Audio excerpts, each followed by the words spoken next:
Hello बच्चों, हम अपने आज के इस वीडियो में बात करने वाले हैं जेईई मेन 2023 के अप्रैल अटेम्प्ट में 8 अप्रैल शिफ्ट 1 के फिजिक्स का पेपर हम आज देखने वाले हैं और इसका जो है एक स्पीड सॉल्यूशन जो है वो आज हम करेंगे अपने इस वीडियो में। तो अगर हम इस पेपर की एनालिसिस के बारे में बात करें, जैसा हमने बच्चों से बात किया है और जैसा कि 6 अप्रैल की शिफ्ट 1 और शिफ्ट 2 की बात करें तो उसी तरह का हमारा फिजिक्स का पेपर रहा है। कंपेरेटिवली सिंपल था, फार्मूला बेस्ड बहुत सारे क्वेश्चंस आ रहे हैं, थ्योरी बेस्ड आ रहे हैं क्वेश्चंस और ऐसे क्वेश्चंस आ रहे हैं जो कि आपने जनरली किया अपने होमवर्क में और क्लास वर्क में किए होंगे ना, और ज़्यादा आप क्वेश्चन में देखे होंगे। इस तरह क्वेश्चन आपके एग्जाम में आ रहे हैं। तो जो ये जो शिफ्ट आने वाली शिफ्ट है और ये जो शिफ्ट है जिसमें क्या बच्चे पेपर देकर आए हैं, उनके लिए वीडियो बना रहा हूँ मैं, ताकि जो बच्चे पेपर देकर आए हैं वो अभी अपने देख लें उनको कैसे क्वेश्चन हुए, और जो बच्चे अभी आगे देने वाले हैं पेपर उनको क्या है इस वीडियो से हेल्प हो जाए। तो चलिए बच्चों, हम टाइम वेस्ट ना करते हुए फटाफट अपना क्या है स्पीड सोल्यूशन स्टार्ट करते हैं अपने आज की जो हमारी 8 अप्रैल शिफ्ट 1 के पेपर की। ठीक है, चलिए तो हम बात करने वाले हैं किसके बारे में, physics paper speed solution of 8 April shift 1। चलिए टाइम नहीं वेस्ट करते हैं, फटाफट आगे बढ़ते हैं। तो ये देखते हैं हमारा क्वेश्चन क्या क्वेश्चन है भैया। पहला क्वेश्चन हमारा जो है that belongs to actually logic gate. क्या बोल रहा है, the truth table of the given circuit. हमें इस गिवन सर्किट की बनानी है ट्रुथ टेबल। चलिए फटाफट बनाते हैं भाई, देखिए रहा। तो हम बनाए इसके ट्रुथ टेबल तो कैसी बनेगी, देखिए रहा, मैं फटाफट लिखता हूँ। तो हम यहाँ पे ये है हमारा क्या इनपुट भैया बनाए, तो हमें ये ए है, ये बी है, यहाँ पे हमारा आउटपुट है भाई, ये 0 0 0 1 1 0 और 1 1 है ना। पर इनपुट वाले लिख देते हैं, इसके बाद देखते हैं आउटपुट। तो पहले हम इसको देते हैं 0, इसको भी देते हैं 0। तो यहाँ से जाएगा 0, यहाँ से जाएगा 0, ये दोनों क्या हैं, ये 0 0 होंगे। ये लगा है एंड गेट, तो यहाँ क्या बनेगा 0, और ये लगा है हमारा कौन सा gate, not gate. Not gate की वजह से यहाँ पे क्या हो जाएगा 1, तो यहाँ पे 1 आएगा, ये 1 आया यहाँ पर है ना। ऐसे यहाँ पे 0 है, यहाँ पे 0 आएगा, यहाँ पे 0 आएगा, ये 0 0 है, तो यहाँ पे एंड गेट लगा इसलिए बनेगा यहाँ पे 0 और यहाँ बन जाएगा 1, तो यहाँ पे क्या आएगा हमारा 1 आ जाएगा। 1 1 तो यहाँ क्या बनेगा 1 और यहाँ कितना बन जाएगा हमारा, नॉट लगा इसलिए 0, तो 0 0 यहाँ पे क्या जाएगा। अगर इनपुट क्या है 0 0 है तो आउटपुट क्या आएगा हमारा, इस केस में हमारा 0 आएगा। अब हम बात करते हैं 0 और 1 के बारे में। ठीक है, तो अगर ये तो 0 है तो ऊपर वाला जो केस है वो तो पूरा सेम ही रहेगा, क्योंकि यहाँ तो हमने क्या है 0 ही दिया हुआ है। नीचे वाले केस में एक काम करते हैं, क्या करते हैं, इसको अपन 1 कर देते हैं ना, इसको 1 करता हूँ अलग कलर से। ये 1 है हमारा, ठीक है ना, ये 1 कर देंगे। ऊपर तो केस सेम ही है, ये 1 है, यहाँ 1 आएगा, यहाँ 1 आएगा, यहाँ पे 1 है, यहाँ पे 1, क्या बनेगा भाई, इनपुट 1 1 है तो कितना बनेगा, एंड गेट है ना, यहाँ 1 आएगा, और नॉट गेट लगा इसलिए यहाँ पे क्या बन जाएगा भैया, 0 बन जाएगा। ऊपर से तो सेम ही बना रहा था, यहाँ पे 0 जाएगा, देखो 1 और 0, यहाँ पे लगा है एंड गेट तो यहाँ क्या आएगा 0 आ जाएगा है ना, यहाँ 0 आएगा, और नॉट गेट लगा होने से यहाँ पे 1 बन जाएगा, तो यहाँ पे क्या आ जाएगा भैया 1। A0 B1 तो क्या बनेगा 1। उल्टा कर दें क्योंकि सिमेट्रिक है तो इसके लिए भी क्या आएगा, सिंपल भैया 1 ही आ जाएगा, ठीक है ना। अब दोनों हमारे क्या है यहाँ पर, दोनों ही 1 1 हैं, तो इसको तो हमने 1 दे के देखा, यहाँ पे 0 आया था, ऐसे ही इसको 1 देते हैं, ये 1 है तो यहाँ पे क्या बनेगा भैया 1 1, और दोनों कैसे यहाँ पे क्या है एंड गेट लगा इसलिए यहाँ पे 1 आ जाएगा, और नॉट गेट वैसे 0, और यहाँ पे क्या जाएगा 0 0 0, एंड गेट लगा तो यहाँ पे क्या बनेगा 0 और यहाँ पे क्या जाएगा 1, तो ये हमारा बन जाएगा इसकी ट्रुथ टेबल। अब जो भी हमारे ऑप्शन रखे हैं उससे मैच कर सकते हैं। वैसे किसकी टेबल है, साफ साफ दिख रहा है और गेट की टेबल है ना, ये हमने क्या नैंड गेट से क्या बनाया है, और गेट। ठीक है, सिंपल क्वेश्चन था ये, तो आपने गारंटी किया क्लास में किया होगा भाई कि नैंड गेट से जब बनाते हैं, नैंड गेट से कैसे बनाते हैं और गेट, उसका सर्किट डायग्राम बनाइए, तो ये आता है इसका सर्किट डायग्राम। ठीक है, सिंपल क्वेश्चन था ये। चलो भाई देखते हैं हमारा क्या नेक्स्ट क्वेश्चन क्या बोल रहा है, देखिए इस केस में। हाँ, this question belongs to actually क्या एरर। क्या बोल रहा है बेटा, if mass, radius of cross section and the height of cylinder are given to us. हमको दे रखा है यहाँ पे मास दे रखा है और हाइट दे, रेडियस दे रखी है और हाइट दे रखी है। Maximum percentage of error in the measurement of the density of cylinder. तो देखिए भाई अगर हम बात करें तो हम जानते हैं ये मान लो क्या है, सिलेंडर है और इसकी जो रेडियस है ना वो कितनी है, r है, और इसकी हाइट कितनी है, h है। तो मास बराबर हम जानते हैं क्या होता है, वॉल्यूम इंटू डेंसिटी।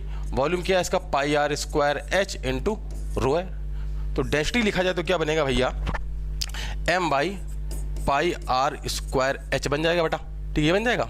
अच्छा, अगर हम डेंसिटी में लिखें यहाँ पे व्हाट यू कॉल एरर, तो क्या बनेगा, D rho by rho is equal to क्या बनेगा, पाई तो कांस्टेंट है, क्या बनेगा m के लिए dm/m प्लस ये बनेगा r की पावर -2 आएगा ना, तो -2 यहाँ पर आ जाएगा -2 dr/r। अच्छा, क्योंकि हम एरर ले रहे हैं मैक्सिमम, इसलिए यहाँ पे क्या देगा प्लस साइन। ऐसे ही इसके लिए आएगा h की पावर -1 आएगा, जो पावर होती है वो आगे आ जाती है ना, पता है ना, तो -dh/h आएगा। बट क्योंकि हम बात कर रहे हैं किसकी, क्या नाम, मैक्सिमम एरर की, इसलिए क्या हो जाएगा यहाँ पर प्लस ऐड हो जाएगा।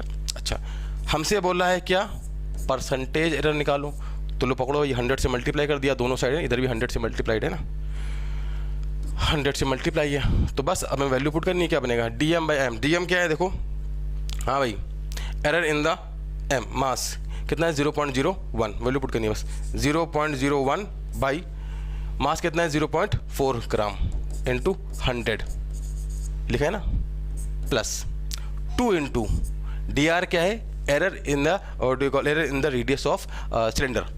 तो कितनी है भाई हमारी रेडियस, हमारी 6 + -0.03, ये एरर है हमारी, तो क्या बनेगा into 0.03 divide by 6 into 100 plus h क्या है भैया, यहाँ पे dh क्या है, एरर इन द हाइट है ना, जो आ सकती है वो कितनी है कि 0.04 डिवाइड बाई 8 इंटू क्या बन जाएगा हमारा 100। ये है हमारी क्या भैया इस केस में maximum error in the density, percentage error, d/ρ into 100 आ जाएगा। कितना बन गया भाई, ये तो इससे उड़ गया है ना, ये सारे जो पॉइंट है इससे उड़ जाएंगे, ये सारे पॉइंट इससे उड़ जाएंगे।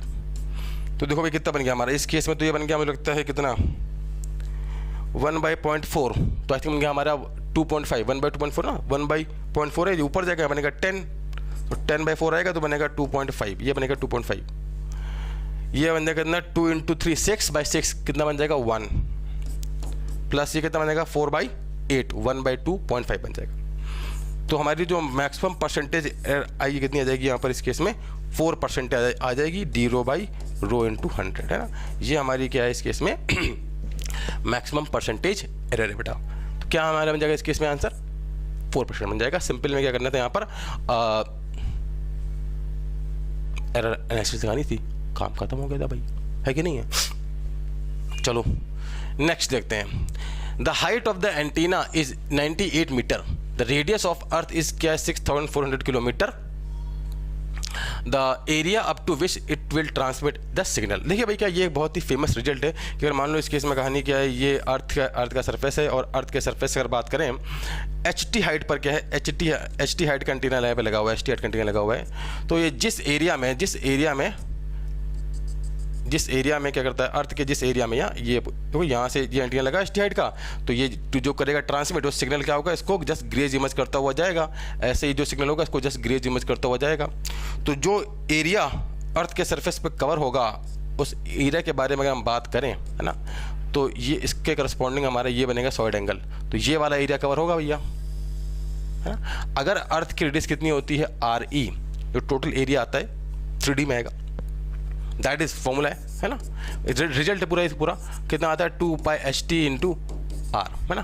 कैसे निकाल सकते हैं इसको, आप निकाल भी सकते हैं। कैसे निकालेंगे भाई, हमको क्या करना है यहाँ पर ये वाला एंगल थीटा निकाल लेंगे, थीटा निकाल लेंगे और थीटा निकालने के बाद मिल जाएगा सॉलिड एंगल में से क्या ओमेगा, सॉलिड एंगल ओमेगा मिल जाएगा।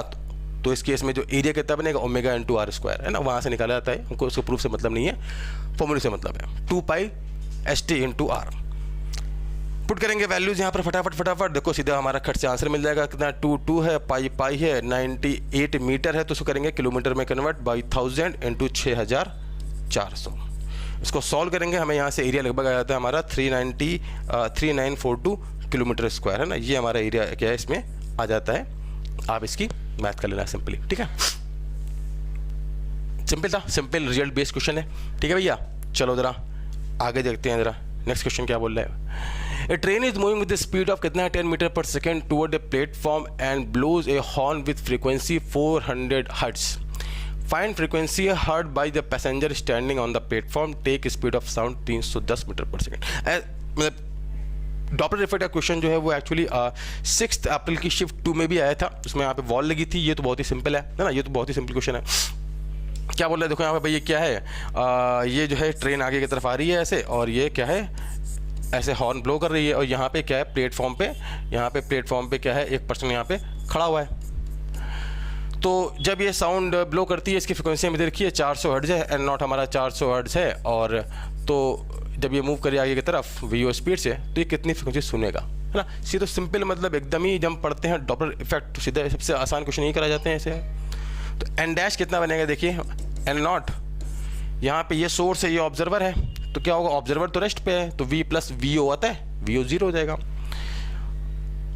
है ना। नीचे कौन है भाई, नीचे अगर बात करें नीचे कौन, नीचे क्या आता है हमारा सोर्स की वेलोसिटी आती है, क्योंकि सोर्स मूव कर रहा है किधर टुवर्ड द ऑब्जर्वर, तो क्या बनेगा वी माइनस वी एस, और वी एस क्या लिखा हुआ है यहाँ पर ट्रेन की स्पीड लिखी हुई है ना, ये बन गया एन डैश। तो ये हमारी अपरेंट फ्रिक्वेंसी है, कितना बनेगा एन नॉट जो कि हमारा 400 है, इनटू वी है स्पीड ऑफ साउंड, कितना है भैया 310 बाई, ये कितना बनेगा 310 माइनस ट्रेन की स्पीड जो कि सोर्स है हमारा, कितना है ये 10 है, कितना बन जाएगा इस केस में हमारा एन डैश आ जाएगा हमारे से, कितना 400 इंटू 310 डिवाइड बाई 300, ठीक है। इसको उड़ा देंगे इससे, कितना बन गया हमारा, बन गया 1240 डिवाइड बाई कितना बन गया हमारा 3, तो लगभग मुझे होता है कितना आ गया ये 413 पॉइंट समथिंग आ गया, तो 413 हर्ट्ज हमारा क्या है इंटीरियर में, इंटीरियर टर्म्स में कितना बन जाएगा 413 हर्ट्ज। ये जो फ्रिक्वेंसी है कौन सुनेगा भैया हमारा, क्या नाम है इसका, ऑब्जर्वर ऑन द प्लेटफॉर्म।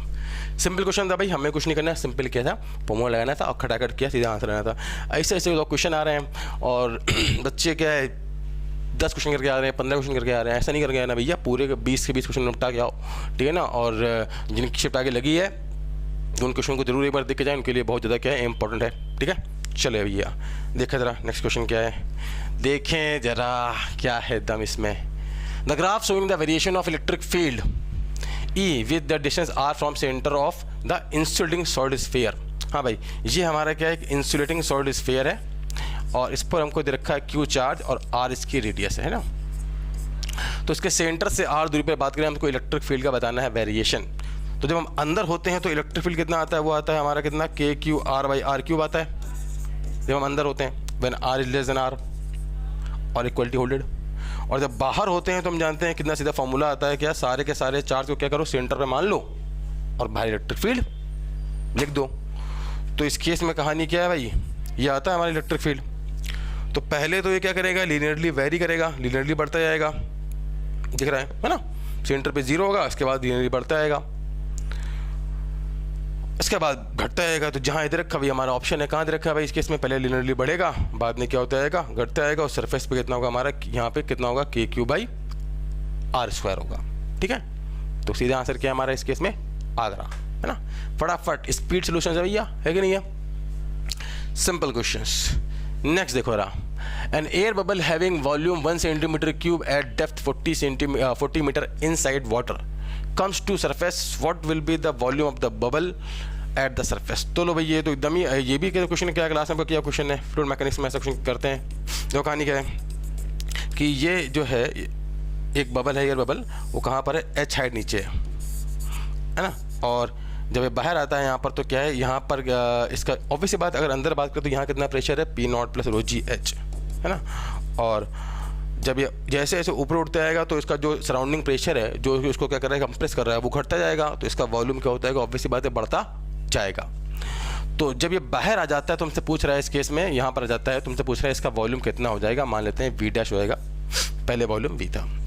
तो इस पूरी जर्नी के दौरान जब ये ऊपर मूव कर रहा है तो इसमें अंदर जो भरी हुई गैस है उसमें उसका जो टेम्परेचर है वो लगातार कांस्टेंट रहेगा, क्योंकि इसका सराउंडिंग से कोई एक्सचेंज नहीं हो रहा। तो इस केस में तो इस पूरी जर्नी के दौरान जो अंदर भरी हुई गैस है उसका टेम्परेचर क्या रहेगा कांस्टेंट। तो we can apply Boyle's law, तो कितना बनेगा P1V1 इज इक्वल टू कितना बन जाएगा P2V2। तो भाई देखो अगर यहाँ लिखें कितना प्रेशर है हमारा 1 एटमॉस्फेरिक प्रेशर 1 × 10⁵ न्यूटन पर मीटर स्क्वायर, है ना। अच्छा तो बाहर हमारा कितना प्रेशर है लिखा जाए, यहाँ पे लिखते हैं, ठीक है। कितना बन जाएगा हमारा कितना प्रेशर है बाहर हमारा, यहाँ लिखते हैं 1 × 10⁵, है ना, P2 है ना, ये हमारा P1V1 है, ये P2V2 है, इंटू P2V2 कर दो ना, इंटू वॉल्यूम कितना हो गया हमारा V2 हो गया, ठीक है भैया। अंदर यहाँ कितना प्रेशर है, P not plus row ji H. P not कितना है 1 × 10⁵ P not plus row ji H, ये लिख दो ना, कितना बनेगा देखो, लिख दो ना 1 × 10⁵। रो कितना है भैया, रो है हमारा 10⁻3 डेंसिटी ऑफ वाटर, जी कितना है 10 और एच कितना है 40। 4 × 10⁵ बन जाएगा मुझे लगता है। तो हमें लगता है प्रेशर कितना गया 5 × 10⁵, मतलब अंदर जो प्रेशर है वो 5 टाइम्स ऑफ एटमॉस्फेरिक प्रेशर है। तो ये हमारा जो है सीधा यहाँ पर मैं वैल्यू लिखता हूँ, वैल्यू ये कितना बनेगा 5 × 10⁵। और वॉल्यूम कितना होता है हमारा यहाँ पर, दैट इज़ वॉट, वॉल्यूम कितना था हमारा initially, that is what V1 था या B बोल लो, कोई फर्क नहीं पड़ता, इनिशियल वॉल्यूम V था, ठीक है। तो अंदर प्रेशर कितना था, ये वॉल्यूम कितना था हमारा V, बाहर कितना प्रेशर हो गया हमारा इस केस में P नॉट के बराबर होगा, और वॉल्यूम कितना हो जाएगा V2। तो ये गया इससे, तो इस केस में जो वॉल्यूम आएगा बाहर वो क्या होगा 5 times of the volume of the bubble inside, 5 times आ रहा है। तो अंदर कितना वॉल्यूम था भैया, अंदर वॉल्यूम था कितना 1 सेंटीमीटर क्यूब, तो बाहर आने वॉल्यूम कितना हो जाएगा उसका 5 गुना, मतलब 5 सेंटीमीटर क्यूब हो जाएगा, सिंपली, है ना। सिंपल क्वेश्चन था भैया। चलो जरा नेक्स्ट देखते हैं। In the given diagram find the distance in centimetre between second and third image from the left of the mirror A. ये जो हमारा मिरर ए है, इस मिरर से क्या है, यहाँ पर क्या है, इसके लिए 2 मिरर है ए और बी, इनके बीच की दूरी कितनी है 10 सेंटीमीटर है, और एक ऑब्जेक्ट रखी है यहाँ पर क्या इस मिरर से 2 सेंटीमीटर की दूरी पर। हमें बताना है इस केस में इससे इसके साइड में जो सेकंड और थर्ड इमेज बनेंगी लेफ्ट में, उनके बीच की दूरी क्या होगी। तो देखो भाई फटाफट क्या लिखने का तरीका देखिए, ये हमारा मिरर M1 हो गया, ये M2 हो गया। अब चाहे तो उसका रे डायग्राम से भी कर सकते हैं, अपन फटाफट करते हैं एक लाइन में, ठीक है। तो पहली इमेज तो इसकी यहीं बनेगी, दो दूरी पर बनेगी, है ना, 2 सेंटीमीटर पे, और M2 की जो पहली इमेज बनेगी कहाँ बनेगी, इससे 10 है तो ये 8 होगा, इससे 8 की तरह बनेगी। अब हमको अगर इमेज चेक करते जाना है तो क्या करते हो, यहाँ पर इनमें मिरर के बीच के जो डिस्टेंस है वो जोड़ते आओ। कितना आएगा, 10 जोड़ दो 12 सेंटीमीटर, यहाँ 10 जोड़ो कितना बनेगा 18 सेंटीमीटर, ठीक है। तो ये है M1 की पहली इमेज, M1 की दूसरी इमेज जो पीछे बनेगी। अच्छा अब यहाँ पे आगे जोड़ दो भाई इसमें, तो ये कितना बनेगा 10, कितना बनेगा, ये बन जाएगा 28 सेंटीमीटर, है ना। ऐसे इसमें 10 जोड़ो कितना बन जाएगा 22 सेंटीमीटर। तो ये है M1 की तीसरी इमेज जो पीछे बनेगी, है ना। ये रेस्पेक्टिवली M2 की पहली, दूसरी और तीसरी इमेज है जो M2 के पीछे बनेगी। हमसे क्या पूछा गया, हमसे पूछा गया M1 के बारे में। तो M1 की जो दूसरी इमेज है वो ये वाली रही है, तीसरी इमेज ये वाली रही जो M1 के पीछे बनेगी। तो अंतर क्या आएगा इन दोनों में भाई, M1 की जो दूसरी इमेज बनेगी वो कहाँ बनेगी, यहाँ से 18 पर, तीसरी कहाँ बनेगी, यहाँ से 22 पर। उन दोनों के बीच में कितना डिफरेंस आएगा 22 माइनस 18, कितना आ जाएगा भैया 4 सेंटीमीटर। सिंपल था, है ना। सिंपल आप अगर रे डायग्राम से इसको कर सकते हैं उससे भी हो जाएगा, है ना। बट उससे थोड़ा क्या है, आपको फालतू का बार बार बहाना पड़ेगा। एक लाइन में खड़ा कर, जब हमको तरीका पता है तो उसको यूज़ करना चाहिए, है कि नहीं है। दिखाओ जरा कहानी, नेक्स्ट क्या कहानी है। ओ हो ये तो सीधे ही आ गया। If the velocity of charged particle has component both along and perpendicular to direction of magnetic field, then path traced by the charged particle will be। देखो भाई क्या बोल रहा है कि जो चार्ज पार्टिकल है उसकी वेलोसिटी का एक कंपोनेंट जो है वो किधर आता है, दैट इज ऑल्सो, एक कंपोनेंट किधर आ रहा है, ऐसे बना दो, एक कंपोनेंट आ रहा है किधर की तरफ, along the direction of magnetic field, और एक आ रहा है परपेंडिकुलर। तो इसका पाथ क्या होगा, ऑब्वियस बात है इस केस में जो इसकी वेलोसिटी किधर आएगी वो एक एंगल बना रही है मैग्नेटिक फील्ड के साथ, ठीक है ना।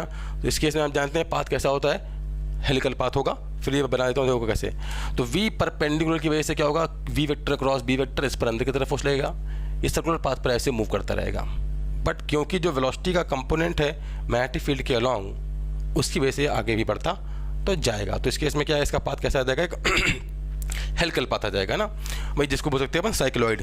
कैसा पाथ आ जाएगा, बना देता हूँ मैं। इसका पाथ कैसा रहेगा, ऐसा कुछ, है ना। ये कुछ क्या रहेगा, पाथ रहेगा किसका, हमारा क्या नाम इसका, कौन है, चार्ज पार्टिकल का। तो आंसर क्या बन जाएगा इसके से हमारा, the answer is cycloid, C is the correct option. फिर ये स्ट्रेट फॉरवर्ड था, आपको तो बनाने की जरूरत भी नहीं थी, है ना। Next, an atom of the atomic mass 242 having binding energy per nucleon कितना है 8.4 मिली, कितना है 8.4 milliton volt breaks into 2 atoms of atomic mass 121 each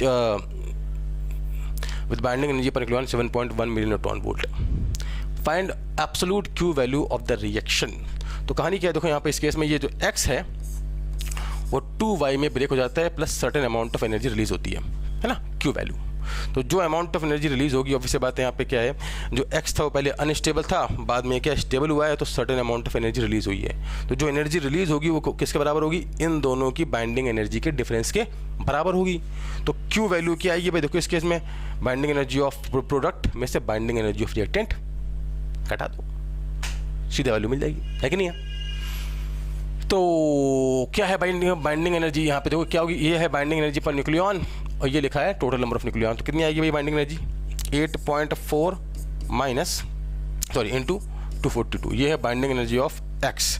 इसमें से इसके बाइंडिंग एनर्जी घटानी पड़ेगी, minus binding energy of the product कितनी आएगी हमें, देखो यहाँ पर। तो बाइंडिंग एनर्जी पर न्यूक्लियॉन में दे रखा है 7.1 और ये तो है पर nucleon, total number of nucleon कितने हैं 121 और ऐसे 2 एटम है ना, तो इंटू 2 से कर देंगे मल्टीप्लाई। इतने million electron volt amount of energy क्या होगी, रिलीज होगी। अब इन दोनों को घटा लो भैया, ये कितना बन जाएगा, देखो ये बनेगा 8.4 इंटू 242 माइनस ये बन गया हमारा कितना 7.1 इंटू 242, ये बन गया ना, मैथ देखो ना सिंपल, बन गया 1.3 इंटू 242 मिलियन इलेक्ट्रॉन वोल्ट। इतनी अमाउंट ऑफ एनर्जी क्या होगी अब रिलीज होगी भैया। अब ये देख लो क्या 242 इंटू 1.3 करेंगे, मुझे लगता है शायद ये 314 के आसपास आएगा ना, इन दोनों में कोई एक आंसर आ जाएगा, चेक कर लो भैया, मैथ कर लेना है ना। ठीक है, मुझे लगता है आई थिंक ये 314 के आसपास जाएगा, 314 के पास जाएगा ना, क्योंकि पॉइंट में वैसे भी आ रहा है 3 दूना 6, तो 3 वहाँ ये आ जाएगा 314.6 आ जाएगा, ठीक है ना। चलिए भाई नेक्स्ट क्वेश्चन देखते हैं। एकदम ही बकवास क्वेश्चन है भाई, द डायमेंशनल फॉर्मूला ऑफ 1/μ0 ε0। अब देखो भाई इससे सिंपल पेपर तो अगर भगवान बनाए तो क्या ही बनाए, बहुत सिंपल पेपर है भैया बहुत सिंपल पेपर। तो हम जानते हैं सी कितना होता है भाई, 1/रूट के अंदर μ0 ε0 होता है। ये क्या लिखा हुआ है, ये लिखा हुआ है सी स्क्वायर, 1/μ0 ε0 क्या लिखा हुआ है, ये लिखा हुआ है सी स्क्वायर। सी क्या है हमारा, velocity of light.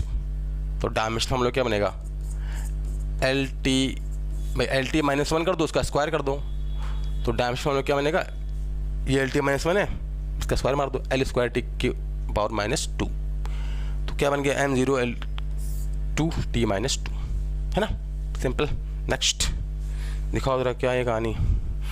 In an L C oscillating circuit with L कितना है हमारा 75 मिली हेनरी एंड सी कितना है हमें रखा है 30 microfarad. The maximum charge of the capacitor is 2.7 × 10⁻⁴ coulomb, find the maximum current through the circuit. देखो भाई ये हमारा क्या है, सीधे चाहे तो आप सीधे कर सकते हो, बट मैं बना दे रहा हूँ एक बार। ये हमारा एल सी सर्किट दे रखा है, इस पर प्लस Q0 चार्ज है, यहाँ पर क्या है माइनस Q0 चार्ज है, और ये क्या है कैपेसिटेंस सी है, और ये हमारा इंडक्टेंस है। तो हम जानते हैं अगर चार्ज ऑन द कैपेसिटर बार में लिख दे रहा हूँ, कोई दिक्कत हो तो एक लाइन में आएगा, चार्ज ऑन द कैपेसिटर कितना है Q0 cos ω-t। तो करंट क्या आती है इस केस में, आती है Q0 ω sin ω-t आती है ना। तो ये हमारी जो क्या, ये हमारी क्या है इस केस में, इसकी पीक करंट है I0, कितना है Q0 ω क्या है 1/√LC। तो पीक करंट क्या हो जाएगी हमारी Q0 1/√LC आ जाएगी भाई सीधा। Q0 कितना रखा है हमें, दे रखा है, कहाँ रखा है 2.7 × 10⁻⁴ 1/√LC। L कितना रखा है 75 × 10⁻³ और C कितना रखा है 30 × 10⁻�6, है ना। इसको सॉल्व कर सकते हैं, देखो कहानी क्या कैसे सॉल्व करेंगे एक लाइन में। वैसे तो क्या बनेगा, ये बन जाएगा, देखो क्या ये बनेगा 10⁻⁸, इसको लिख लो 10⁻⁸ लिखने का तरीका देखो कितना बन गया, I0 आ गया हमारे इस केस में कितना 2.7 × 10⁻⁴ बाई 75 × 10⁻⁸ इंटू ये से उड़ जाएगा 3, ये इससे गया, ठीक है भाई। लिखने का तरीका देखो, कहानी क्या बन जाएगी इस केस में, ये I0 कितना बन गया 2.7 डिवाइड बाई ये कितना बनेगा 25 ने 75, 25 ने 75 बनेगा, तो क्या बनेगा ये बनेगा 5 × 3, तो ये बन जाएगा ना 25, 5 × 5 और 3 × 3, उसका रूट लोगे क्या बनेगा 5 × 3, तो कितना बन गया 0.9/5, कितना बन गया 0.18 एम्पियर, है ना। तो जो हमारी मैक्सिमम करंट आ जाएगी कितनी आएगी 0.18 एम्पियर आ जाएगी। सिंपली कुछ नहीं करना, इतना तिगड़मबाजी करनी जरूरी नहीं थी, सीधा फॉर्मूला लगाना था, खट से आंसर, है ना। मैंने तो एक बार लिख दिया समझने के लिए, समझाने के लिए। आंसर क्या बन जाएगा? 0.18 एम्पियर बन जाएगा। ठीक है भैया, चलो ज़रा नेक्स्ट देखो कहानी क्या बोल रहा है। हाँ भाई, when heat is supplied to a system, assertion reason है, when heat is supplied to system temperature increases. क्या मतलब क्या बोलना चाहते हैं? क्या है हमेशा सत्य है? तो ऐसा हमेशा ज़रूर नहीं है। अगर हम बात करें किसके लिए, अगर हम बात करते हैं क्या नाम उसका आइसोथर्मल प्रोसेस के लिए, जिसमें टेम्परेचर हमारा क्या रहता है? कांस्टेंट, जिसमें हमारा टेम्परेचर क्या रहता है? कांस्टेंट। अगर आप फर्स्ट लॉ ऑफ थर्मोडायनामिक्स लगाओ तो क्या है? Heat given to system is equal to क्या? Work done by the system plus change in kinetic energy. Isothermal process में इंटरनल एनर्जी में चेंज तो जीरो होगा, क्योंकि आप उसका टेम्परेचर कांस्टेंट रहता है, टेम्परेचर कांस्टेंट रहता है। आप कितनी भी हीट देते रहो उसमें टेम्परेचर चेंज होने वाला है नहीं, क्योंकि जो भी हीट दी जाएगी वो कहाँ जाएगी? वर्क में जाएगी, है ना। तो ये स्टेटमेंट तो हमेशा ही सत्य नहीं है। क्यों सत्य नहीं है? क्योंकि क्या बोल रहा है? When heat is supplied to system temperature increases. ऐसा कोई जरूरी नहीं है। इट मे बी पॉसिबल कि हीट जो दी जा रही है वो कहाँ जा रही है? सिर्फ और सिर्फ वर्क करने में जा रही है, ऐसा संभव है। ठीक है, तो ये तो हमारा क्या है? गलत है। Positive work done increases the volume of the thermodynamic system. ये स्टेटमेंट सही है, क्योंकि हम जानते हैं वर्डन क्या होता है? Integration of PdV। और अगर वर्डन कैसा पॉजिटिव है तो ऑब्वियस सी बात है वॉल्यूम क्या होगा? हमेशा बढ़ेगा ही बढ़ेगा। ठीक है, सिस्टम का। तो हमारा एसर्शन क्या है? गलत है। और रीजन क्या है? रॉन्ग है। कहाँ रखा है? Assertion is wrong, reason is correct. तो हमारा डी क्या बन जाएगा इस केस में? करेक्ट आंसर बन जाएगा, है कि नहीं? सिंपल सिंपल एकदम नन्हे मुन्ने क्वेश्चन। नेक्स्ट क्वेश्चन देखो एक और क्या बोल रहा है? स्टेटमेंट 1 क्या बोल रहा है? स्टेटमेंट है if total energy of A satellite revolving around the earth in circular orbit in circular path is E, total energy है, देन पोटेंशियल एनर्जी हमसे बोल रहा है कितनी है? सैटेलाइट की 2E। देखो भाई बना देता हूँ। हम जानते हैं इस केस में मान लो क्या, देखो फॉर्मूला चाहे तो आप इसे याद भी रख सकते हो। अगर मान लो ये अर्थ के अराउंड सैटेलाइट रिवॉल्व कर रही है R रेडियस पर, है ना, R रेडियस पर रिवॉल्व कर रही है, तो पोटेंशियल एनर्जी कितनी आती है? U अगर लिखा जाए क्या आती है? -G_me_m/r आती है ना।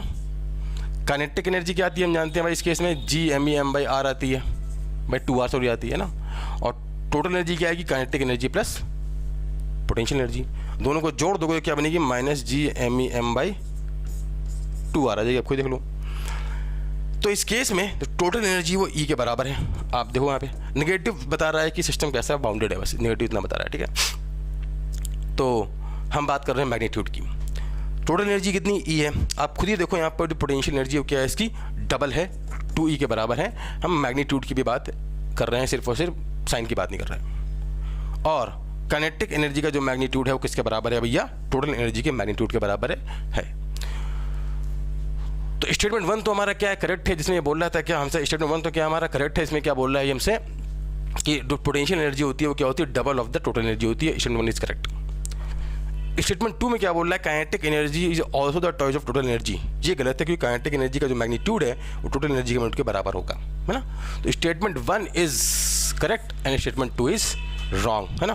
1 is true, statement 2 is false. Simple था, formula based. Next, a particle of mass कितना है? 500 gram is moving with velocity कितनी है? मुझे देखिए यहाँ पर 2t_i plus 3t²j। Then force on the particle is at t = 1 second. देखो भाई ये तो सिंपली क्वेश्चन एकदम क्या है? कहाँ से बिलोंग करता है? काइनेमेटिक्स से। सिंपल फोर्स पूछ रहा है हमसे। जानते हैं फोर्स क्या होता है भाई? फोर्स इक्वल टू कितना आएगा? Mass into acceleration vector. और एक्सेलरेशन क्या होगा? हमको velocity as a function of time दे रखा है, तो एक्सेलरेशन क्या बनेगा? dv/dt। तो वेलोसिटी हमको दे रखा है, तो सीधा कर दो क्या? डिफरेंशिएट। क्या बनेगा? देखो एक्सेलरेशन आ जाएगा हमारा क्या? 2। t का बनेगा तो t का आ जाएगा 1 2i, इसका बनेगा 6t j। तो एक्सेलरेशन हमारा ये आ गया। मास है 1/2 kg। तो फोर्स कितना आ गया इस केस में? 1/2 into 2i plus 6t j। कितना बन गया हमारा? फोर्स आ गया कितना? i plus 3t j Newton, है। न्यूटन में ऑब्वियस सी बात है। t = 1 डालो यहाँ पर तो कितना बनेगा? ये बन जाएगा 3। तो फोर्स वेक्टर कितना आ गया हमारा? i प्लस 3j, है ना। न्यूटन में ऑब्वियस सी बात है। तो x पूछ रहा है, x कितना है हमारा इस केस में? x = कितना है भैया यहाँ पर? इस केस में हमारा 3 है कि नहीं। चलो भैया नेक्स्ट क्वेश्चन देख लेते हैं जरा। हाँ भाई, तो नेक्स्ट क्वेश्चन क्या बोल रहा है, what is the ratio of potential difference across C1 and C2 at steady state for the given circuit. तो भाई ये क्वेश्चन हमारा बिलोंग करता है RC सर्किट से और बहुत ही सिंपल क्वेश्चन है ये, एक्चुअली लिमिटिंग केस कंडीशन है। करते हैं, देखिए क्वेश्चन है क्या बोल रहा है यहाँ पर, स्टेडी स्टेट कंडीशन में हमको C1 और C2 अक्रॉस निकालना है पोटेंशियल डिफरेंस। तो देखिए भाई कैसे करेंगे, सिंपल सा क्वेश्चन है। तो जब स्टेडी स्टेट होगा तो हम जानते हैं उस केस में क्या होंगे, दोनों को दोनों जो यहाँ पे कैपेसिटर हैं कैसे होंगे, ओपन हो जाएंगे, इनके क्रॉस कोई करंट फ्लो करने वाली नहीं है। ये वैसे सर्किट क्या होगा हमारे यहाँ से ये ओपन हो जाएगा C1 C2। और इस केस में अगर देखा जाए तो जो हमारी करंट फ्लो करेगी, कैसे फ्लो करेगी भाई, ये हमारा 6 ओम लगा हुआ है, ये हमारा गैल्वेनोमीटर 2 ओम का और ये 8 ओम का रजिस्टर है। अगर हम बात करें यहाँ पे करंट कैसे फ्लो करेगी, तो ये वाला जो हमारा पाथ बनेगा, यहाँ से करंट ऐसे आएगी I1 होते हुए ऐसे, है ना, ये पाथ फ्लो करेगी। करंट का जो पाथ होगा, कौन सा पाथ होगा हमारा, ये वाला पाथ होगा, ठीक है ना। इस पाथ के थ्रू करंट हमारी क्या है, फ्लो करेगी ऐसे ऐसे। तो अगर बात करें देखो यहाँ पे, तो स्टेडी स्टेट कंडीशन में ये हमारा बनेगा सर्किट और ये तीनों किस्में हैं हमारे सीरीज़ में हैं। तो 6 2 हो गया 8 और 8 और 8 16। तो जो सर्किट में करंट आएगी वो कितनी आएगी भाई, इस केस में हो जाएगी हमारी 4/16 मतलब 1/4 एम्पियर। हमको निकालना है voltage difference across C1 and C2। तो कैसे निकालेंगे, देखिए बहुत आसान तरीका है, नोडल्स करेंगे, बहुत सिंपल। देखिए ये हमारा क्या है 0 वोल्ट पर है, ये हमारा 0 वोल्ट पर है और ये हमारा कितने पर हो गया 4 पे, ये हमारा 4 पे। अगर हमें निकालना है इसके क्रॉस पोटेंशियल डिफरेंस, तो हमें क्या किसी तरह से क्या हो जाए भाई कि जो हमारा ये वाला पॉइंट है हमें इसका मिल जाए पोटेंशियल, है ना, V1 बोल देते हैं, जो ही बोल दें, कोई दिक्कत की बात नहीं है। और अगर हमें निकालना है क्रॉस C1 तो हमें क्या हो जाए इस केस में इस वाले पॉइंट का मिल जाए पोटेंशियल। तो कैसे निकालेंगे, देखिए इसे हम जानते हैं यहाँ जो करंट फ्लो करिए कितनी है, वो है 1/4 एम्पियर। तो इस केस में कहानी क्या है, इसके थ्रू 1/4 एम्पियर करंट फ्लो करेगी, तो इसके क्रॉस कितने का ड्रॉप आएगा, I × R का। तो I कितना है हमारा 1/4 और R कितना है हमारा 8 ओम। तो कितना बन जाएगा, ड्रॉप कितना आएगा 1/4 × 8 आएगा, 2 वोल्ट का ड्रॉप आ जाएगा। ये है 0 वोल्ट पर, तो इस केस में इसके क्रॉस 2 वोल्ट का ड्रॉप आ रहा है, मतलब ये वाला जो पॉइंट है हमारा वो कितने पर है, 2 वोल्ट पर है। ठीक है भैया, ये वाला पॉइंट हमारा 2 वोल्ट पर है। तो देखो भाई ये है 4 वोल्ट पे, ये है 2 वोल्ट पे। तो C1 के अक्रॉस अगर बात करें तो अक्रॉस C1 जो हमारा वोल्टेज आएगा, C1 के अक्रॉस अगर बात की जाए तो C1 के अक्रॉस हमारा 2 वोल्ट का ड्रॉप आ जाएगा। अच्छा, ये बात समझ में आ गई। अब हम बात करते हैं C2 के लिए। तो हमें C2 क्रॉस ड्रॉप निकालना है, तो ये वाला पॉइंट 0 वोल्ट पे ऑलरेडी है, हमें बस ये वाला पॉइंट चाहिए होगा। तो कैसे निकालें, देखो भाई ये पॉइंट है 4 वोल्ट पे, ये वाला हमारा पॉइंट कितने पर है, 4 वोल्ट पर है। और अगर बात की जाए भाई इस पॉइंट की, तो हम जानते हैं इस केस में कितनी करंट फ्लो कर रही है, 1/4 एम्पियर। तो इसके क्रॉस ड्रॉप कितने का आएगा, ड्रॉप आएगा I × R। तो I कितना है 1/4 × 6, कितना बन गया हमारा 3/2 वोल्ट का ड्रॉप आएगा। ये ऑलरेडी 4 वोल्ट पर है, इसके क्रॉस 3/2 वोल्ट का ड्रॉप आएगा। तो ये वाला पॉइंट कितने पर होगा, ये पॉइंट होगा हमारा 4 - 3/2, कितना बन गया 4 2 8 और 8 और मिसिंग घटेगा 5, 5/2। तो हमारा ये जो पॉइंट आ जाएगा कितने पर आ जाएगा हमारा 5/2 वोल्ट पर आ जाएगा, है ना। ये वाला पॉइंट हमारा क्या 5/2 वोल्ट पर है। तो अब अगर C2 के अक्रॉस देखा जाए ड्रॉप कितने का आएगा हमारा 5/2 वोल्ट का ड्रॉप आएगा। ये 5/2 पर है, 0 पर है। तो अक्रॉस C2 जो हमारा ड्रॉप है कितना है 5/2 वोल्ट का है स्टेडी स्टेट में, क्योंकि स्टेडी स्टेट में ऑब्वियस सी बात है इसके अक्रॉस कोई करंट फ्लो करने वाली है नहीं। तो हमको निकालना है बस यहाँ पर C1/C2 का के अक्रॉस जो वोल्टेज उनका रेशियो निकालना है। आप बताओ खुद ही कितना आएगा, 2/5 ऊपर जाएगा 2, कितना आएगा रेशियो यहाँ पर 4/5,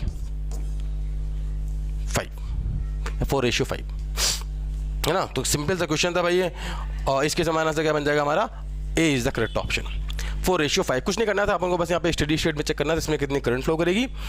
और इसके बाद हमें क्या करना है, नोडल लगा के हर पॉइंट के क्रॉस निकाल लेना है कि भी वोल्टेज निकाल लेना है। चलिए भाई नेक्स्ट क्वेश्चन देखते हैं। क्या बोल रहा है, in a long solenoid the magnetic field intensity inside the solenoid is equal to, हमें दे रखा है यहाँ पर कितना 1.6 × 10⁻³ tesla. If number of turns per unit length along the solenoid is 8/π cm, then current flowing through the solenoid. तो भाई दमी आसान क्वेश्चन है भाई, ये सोलेनॉइड है ना, इसमें करंट आई फ्लो कर रही है। तो हम जानते हैं भाई कि अंदर जो मैग्नेटिक फील्ड होती है वो क्या होती है, वो होती है कांस्टेंट। कितनी होती है, दैट B = होता है μ0N I, ये होता है भाई। तो हमको यहाँ पे क्या है, इस केस में मैग्नेटिक फील्ड की वैल्यू दे रखी है, B कितना दे रखा है 1.6 × 10⁻³ टेस्ला। μ0 हमारा कितना होगा 4π × 10⁻7 यूनिट्स जो भी है। N क्या है, नंबर ऑफ लूप पर यूनिट लेंथ। ध्यान देना ये किसमें है भैया, पर सेंटीमीटर में। पर मीटर में क्या होगा कन्वर्ट करना है, तो यहाँ पर सेंटीमीटर में इतना है, तो 1 मीटर में क्या है इसका 100 टाइम्स हो जाएगा। तो N क्या बनेगा, नंबर ऑफ लूप्स पर यूनिट लेंथ। N क्या हो जाएगा 100 टाइम्स पर मीटर आएगा ना, और I हमको निकालना है। ठीक है भाई, ये पाई से ये पाई हमारा गया, ये कितना बन गया देखो, हमको यहाँ पे आई निकालना है, तो इस केस में कहानी क्या बन जाएगा भाई, ये आ गया हमारा कितना 10 टू पावर माइनस बनेगा, ये बनेगा 10 टू पावर माइनस 5, यहाँ उड़ाते हैं, ये बनेगा 10 टू पावर माइनस 5 और ये बनेगा 10 टू पावर माइनस 3, तो यहाँ पे आएगा 10 टू पावर माइनस 2 आ जाएगा। ठीक है भाई, तो इस केस में और ये और उड़ाते हैं, क्या और उड़ाया जाएगा क्या, तो ये लिखा हमारा कितना 1.6 is equal to 4 into 10 to power minus 2 into 8 into I, मैथ वाइथ देख रहे हैं ना, इसको उड़ा देंगे, यहाँ बनेगा 10 टू पावर माइनस 1, ठीक है, और यहाँ आएगा 4, तो आई कितना बन जाएगा देखो, लिखा जाए तो 4 डिवाइड बाई 0.8 आ जाएगा, हमारा कितना बन जाएगा इस केस में 5 एम्पियर, है ना, सिंपल। बस हमें क्या करना था यहाँ पर n जो है यहाँ पर सबको n को ध्यान देना था कि n हमारा क्या होगा यहाँ पे 800 बाई पाई होगा, है ना, सिंपल, और इसका सिंपल फॉर्मूला लगा देना था।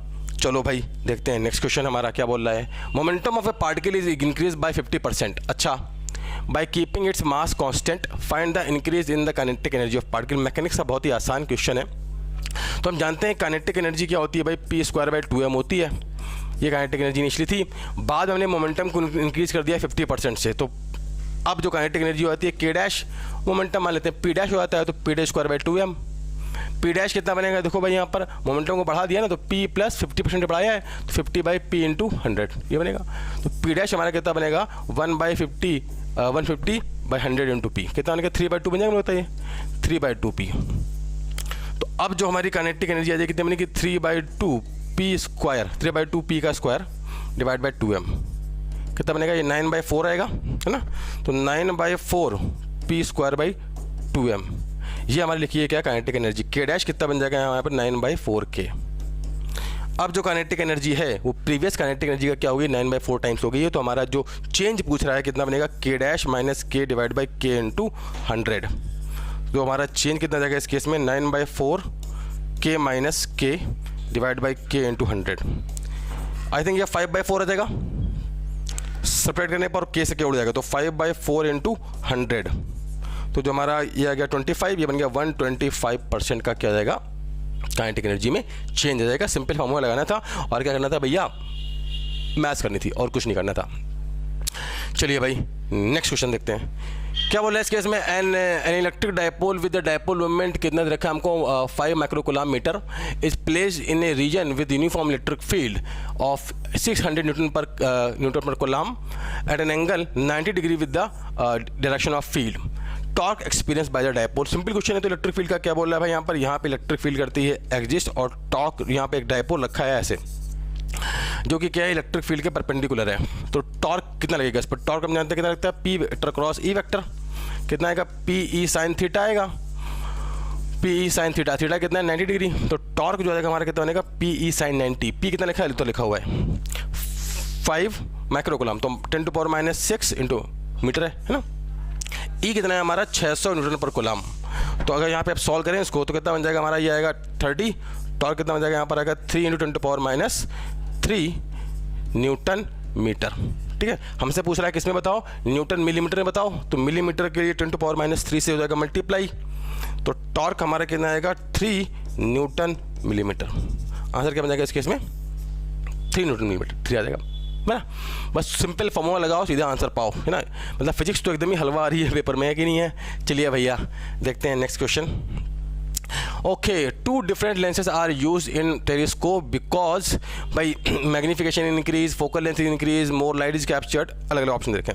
तो देखिए अगर बात करें टेलीस्कोप में हम क्या करते हैं 2 लेंस यूज़ करते हैं, उसका मेन कारण क्या होता है एक्चुअली जिसे हम बनाना चाहते हैं उसकी मैग्नीफिकेशन। पहला वाला लेंस जो होगा वो मैग्नीफाई करेगा इमेज को, फिर उसको फर्दर मैग्नीफाई कर देगा हमारा क्या, पहला होता है ऑब्जेक्टिव, दूसरा होता है आईपीस। तो पहले ऑब्जेक्टिव करेगा मैग्नीफाई, फिर उसको फर्दर दोबारा फिर से क्या है आईपीस कर देगा मैग्नीफाई। तो 2 लेंस इसलिए यूज करते हैं so that we can increase the magnification of the telescope, है ना, अदरवाइज हम 1 लेंस से भी काम चला सकते हैं, बट हम 2 क्यों यूज करते हैं, just to increase the magnification. ठीक है भाई, तो आंसर क्या बन जाएगा इसके, हमारा ए इज द करेक्ट ऑप्शन। तो चलिए बच्चों बढ़ते हैं अपने नेक्स्ट क्वेश्चन पे, देखते हैं भाई हमारा नेक्स्ट लास्ट क्वेश्चन क्या है। क्या बोला, the moment of inertia of the semi circular ring of mass m radius r about an axis passing through the centre and perpendicular to the plane of ring. This question belongs to actually moment of inertia, और बहुत ही actually conventional question क्या है, देखिए यहाँ पर क्या बोल रहा है, ये एक m मास की r रेडियस की ये एक रिंग है, सेमी सर्कुलर रिंग है ना, और अगर हम बात करें इस केस में इसको हम इसके सेंटर के अबाउट घुमा रहे हैं, तो हमसे पूछा गया है बताओ इसका मोमेंट ऑफ इनर्शिया i कितना होगा। देखिए ये इस तरह के क्वेश्चन जो है एक्चुअली बहुत बार बार आ चुके हैं, बहुत सारे पेपर में आए भी हुए हैं। देखिए अगर हम क्या करते हैं इसको आसान भाषा में ऐसे कर देते हैं कंप्लीट, तो यहाँ पे क्या बनेगा, इसका मास भी क्या है, इसका मास m था, इसका मास भी m, तो ये एक पूरी रिंग बन जाएगी। इस पूरे सिस्टम का जो मोमेंट ऑफ इनर्शिया है वो कितना होगा, यहाँ पे अगर इसका i है तो इसका भी i 2i हो जाएगा, तो 2i कितना बन जाएगा, mr स्क्वायर होता है ना, m कितना है टोटल मास इसका, mm 2m into are square. हमें तो क्या चाहिए भाई, i चाहिए, i क्या है, इसका मोमेंट ऑफ इनर्शिया कितना बन जाएगा इस केस में, mr स्क्वायर। ठीक है, तो एक्चुअली जो एक पूरी m मास की रिंग का आता, जो पूरी m मास की रिंग का आएगा मोमेंट ऑफ इनर्शिया, वही क्या है इस केस में m मास की सेमी सर्कुलर रिंग का भी आएगा, क्योंकि भाई मास तो क्या है इस केस में हर पॉइंट के लिए क्या r डिस्टेंस पे है, तो क्या होगा भाई इस केस में moment of inertia mr square ही आएगा। ठीक है, अब ये बात जरूरी नहीं है कि इस केस में चाहे कि ये सेमी सर्कुलर हो, चाहे ये भले ये क्वार्टर रिंग हो, है ना, क्वार्टर रिंग में ऐसा कि ये एंगल कितना बना रहा है 90 डिग्री, चाहे ये 60 डिग्री बनाए, चाहे कोई भी एंगल थीटा बनाए, अगर ये m मास की आपका एक क्या है आर्क है और r रेडियस का है, और इस केस में क्या है सेंटर कॉर्ड घुमा रहे हैं, तो इसका मोमेंट ऑफ इनर्शिया क्या आएगा, mr स्क्वायर ही आएगा, क्योंकि सारा का सारा m मास r दूरी पर ही है ना। तो इस केस में क्या है, इसका मास कुछ बच्चे ने सोचा m/2 हो जाएगा, नहीं m/2 नहीं होगा, m/2 तब होता है जब इसका मास यहाँ पे m/2 होता है ना, बट इस पूरे का मास तो कितना है, m ही है ना। समझ में आया भैया, हम इसको पूरा कर दिया, जितना m मास था उतनी m मास लगा दिया। इस केस में क्या है, थोड़ा सॉल्व किया, वहाँ से भी mr स्क्वायर आ गया। अदरवाइज हम जानते भी हैं कि अगर आर्क का जो एंगल कुछ भी हो कोई फर्क नहीं पड़ता, अगर उसका मास m है तो centre cord moment of inertia कितना आएगा, mr स्क्वायर ही आएगा, क्योंकि सारा का सारा मास का r दूरी पर है। सिंपल भाई, तो आंसर क्या बन जाएगा इस केस में हमारा mr स्क्वायर। बहुत ही स्टैंडर्ड क्वेश्चन था बच्चों, ये बहुत बार आया है एक्चुअली पेपर्स में पहले। तो ये था बच्चों हमारा क्या 8 अप्रैल शिफ्ट 1 का फिजिक्स के पेपर का जो हमारा स्पीड सोल्यूशन। और आप बताइए कि पेपर कैसा था, इस सोल्यूशन को देखकर सिंपल था, मॉडरेट था कि टफ था। भाई मुझे तो क्या है सिंपल लगा, बहुत से बच्चों को भी सिंपल लगा। आप बताइए आपका क्या विचार है इस बारे में, और आगे जो आगे आने वाले बच्चों की शिफ्ट लगी हुई है वो क्या है, इन पेपर्स को एक बार ज़रूर देख के जाएँ, क्योंकि उनको ये बहुत ज़्यादा हेल्प होगी फॉर देयर अपकमिंग एग्ज़ाम्स।